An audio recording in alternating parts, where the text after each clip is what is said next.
Assalamualaikum warahmatullahi wabarakatuh. Hai para pecinta catur dan para caturmania, selamat datang kembali di Legenda Catur Dunia. Kita kembali lagi kawan-kawan di seri partai catur turnamen Magnus Carlsen Tour Kiva tahun 2020. Kita sudah memasuki set keempat kawan-kawan, dan 3 set sebelumnya Hikaru Nakamura berhasil unggul 2-1 atas Magnus Carlsen.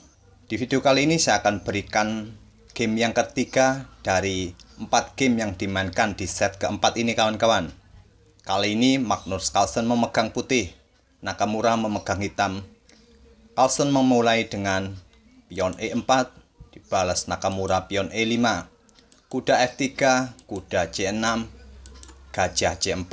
Kita dapati permainan dari Magnus Carlsen, pembukaan Italia. Pembukaan yang cukup klasik kawan-kawan, yang cukup populer di abad ke-19. Dan dilanjutkan Nakamura gajah C5. Mungkin di posisi seperti ini banyak juga yang bermain dengan advance gambit. Tapi di game kali ini kawan-kawan, Magnus Carlsen memilih untuk rokade. Dan kita dapati variasi Giocho piano dalam pembukaan Italia ini.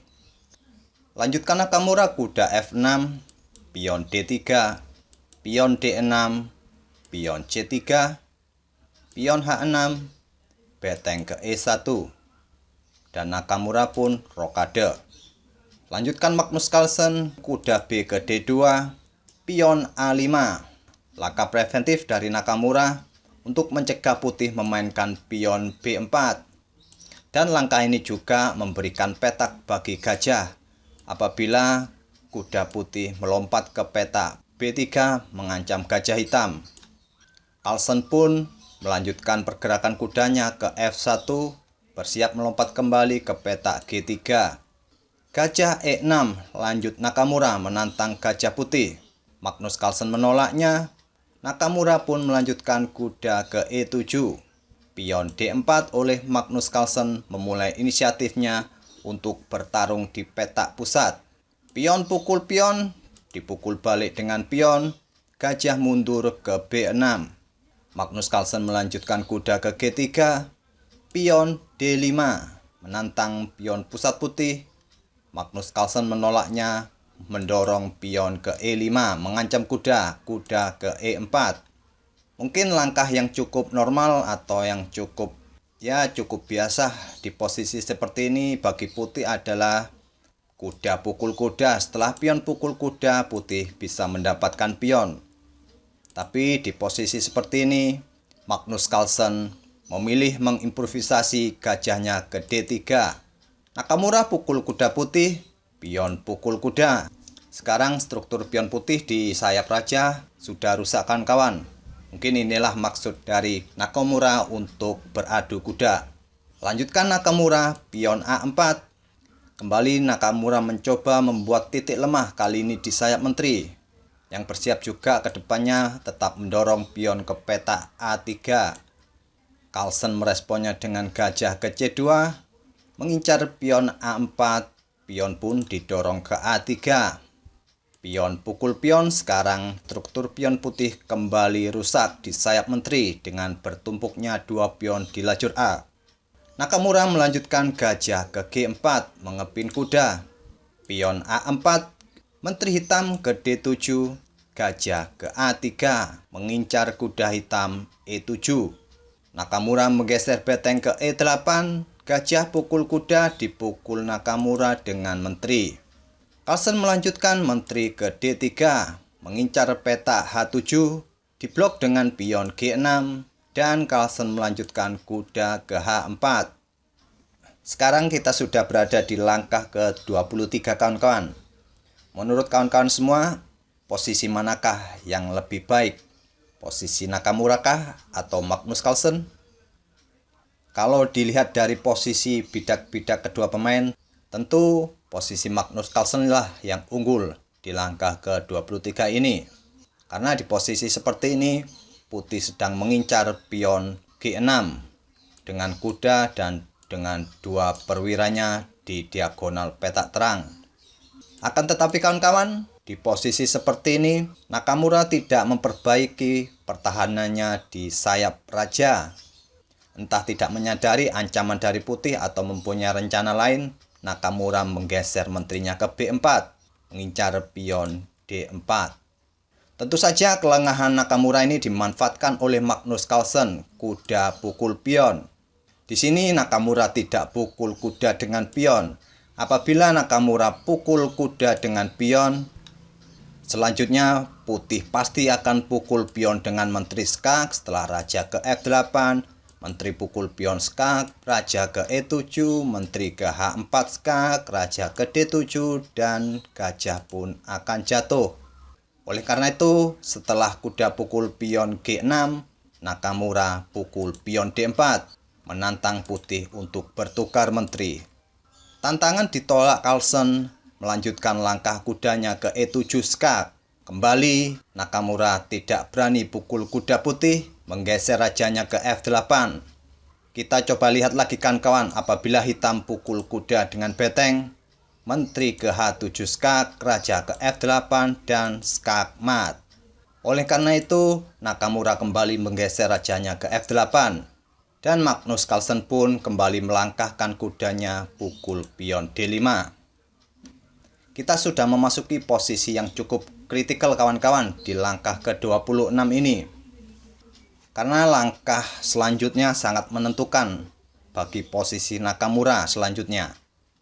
Mungkin kawan-kawan bisa menebak langkah berikutnya dari Nakamura. Sebetulnya langkah berikutnya dari Nakamura ini bukanlah langkah terbaik dalam posisi seperti ini. Di posisi seperti ini langkah terbaik bagi hitam adalah menteri pukul menteri atau beteng pukul pion. Tapi Nakamura tidak pilih keduanya kawan-kawan. Dia memilih menteri pukul pion F2 skak, raja ke H2. Nakamura melanjutkan beteng ke D8, memaku kuda. Mungkin langkah hitam menggeser betengnya ke D8 ini terlihat cukup bagus kawan-kawan, dengan ide mendorong pion C6 di langkah berikutnya. Tetapi masalahnya adalah langkah berikutnya dari Magnus Carlsen, yaitu menggeser betengnya ke F1. Langkah beteng ke F1 ini adalah langkah yang cukup kuat kawan-kawan, yaitu mengancam menteri hitam sekaligus mengincar pion yang ada di F7 di langkah berikutnya. Mungkin langkah yang wajar di posisi seperti ini bagi hitam adalah menarik mundur menteri ke C5. Akan tetapi langkah-langkah balasan berikutnya dari putih akan sangat berbahaya kawan-kawan.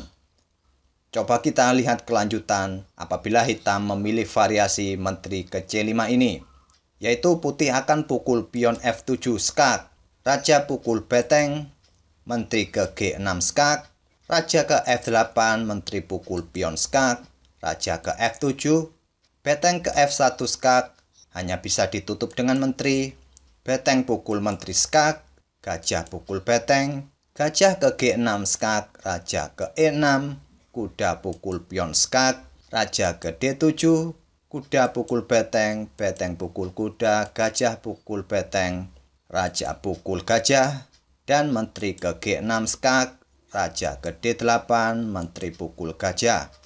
Inilah akhir variasi apabila hitam memilih untuk menggeser menterinya ke C5 kawan-kawan saat diancam beteng putih F1. Tapi di posisi seperti ini, Nakamura memutuskan mengorbankan menterinya dengan beteng pukul pion. Magnus Carlsen menerima pengorbanan Nakamura beteng pukul menteri. Nakamura melanjutkan beteng pukul kuda dan mengancam menteri. Di posisi seperti ini sebetulnya Magnus Carlsen juga dapat tekanan dari Nakamura, yaitu selain beteng mengancam menteri, gajah hitam pun dalam posisi mengancam beteng putih F2. Selanjutnya beteng hitam akan bergeser ke petak H5. Akan tetapi juga kawan-kawan di spot seperti ini, Magnus Carlsen menemukan momen yang cukup baik, momen kemenangan. Silakan pause video ini untuk beberapa detik kawan-kawan. Coba temukan kelanjutan langkah dari Magnus Carlsen dengan langkah kemenangannya.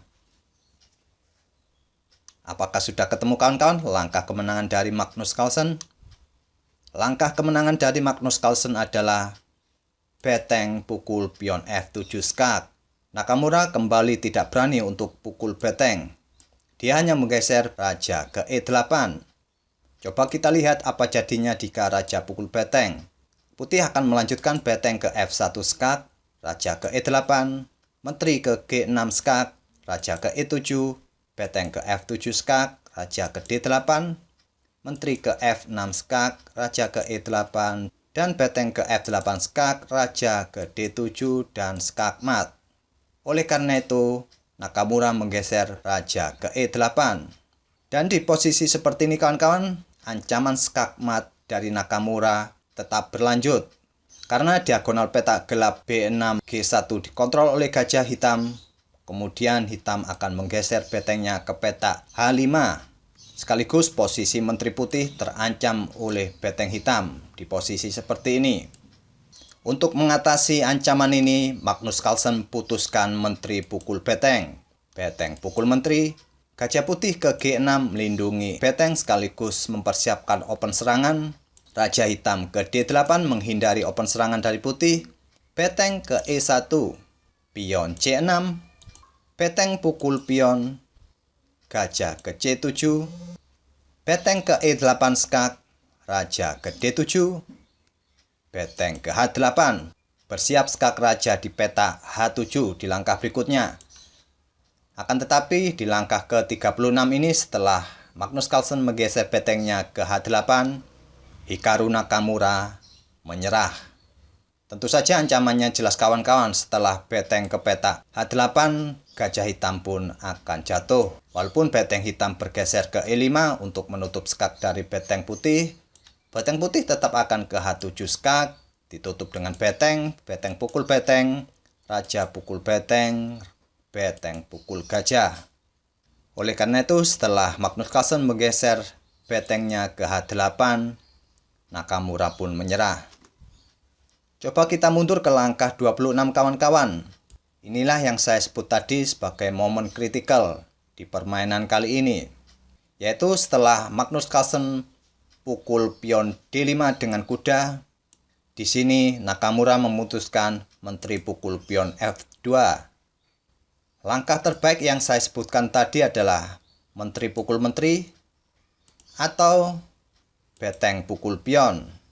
Kita coba lihat kawan-kawan, di posisi seperti ini apabila menteri pukul menteri, gajah pukul menteri, hitam bisa melanjutkan gajah ke A5 untuk menghindari ancaman dari kuda sekaligus mengancam beteng putih. Setelah beteng mungkin ke E3, hitam bisa melanjutkan beteng ke D8. Walaupun di variasi seperti ini, putih masih unggul dengan 2 pion, akan tetapi putih mempunyai 2 pion yang menumpuk di lajur A dan di lajur G. Tentu posisi seperti ini masih cukup berimbang apabila permainan tetap dilanjutkan. Dan yang kedua kawan-kawan, opsi yang kedua adalah beteng pukul pion. Jika putih membalasnya dengan beteng pukul beteng, menteri akan pukul balik. Atau jika putih membalasnya dengan kuda pukul gajah, menteri pukul menteri, gajah pukul menteri, beteng pukul beteng skak, dipukul balik beteng putih, dan pion pukul kuda. Di variasi seperti ini pun, saya rasa permainan masih cukup menarik dilanjutkan kawan-kawan. Walaupun hitam kalah dengan 2 pion, akan tetapi dengan bertumpuknya pion di lajur A dan di lajur G, saya rasa hitam masih punya kesempatan untuk membalikkan keadaan. Akan tetapi kawan-kawan, di posisi seperti ini, Nakamura memutuskan pukul pion F2. Sekali lagi kawan-kawan, di permainan catur apapun bisa terjadi. Rencana apapun bisa memungkinkan untuk terjadi. Dan setelah set keempat ini berakhir kawan-kawan, skor sementara bagi keduanya adalah 2-2. Setelah di set pertama Nakamura unggul, dibalas dengan Magnus Carlsen di set kedua, dan dibalas lagi Nakamura di set ketiga. Akhirnya di set keempat ini Magnus Carlsen kembali memenangkan permainan setelah Dengan 4 set permainan, Magnus Carlsen menang 2 kali dan seri 1 kali.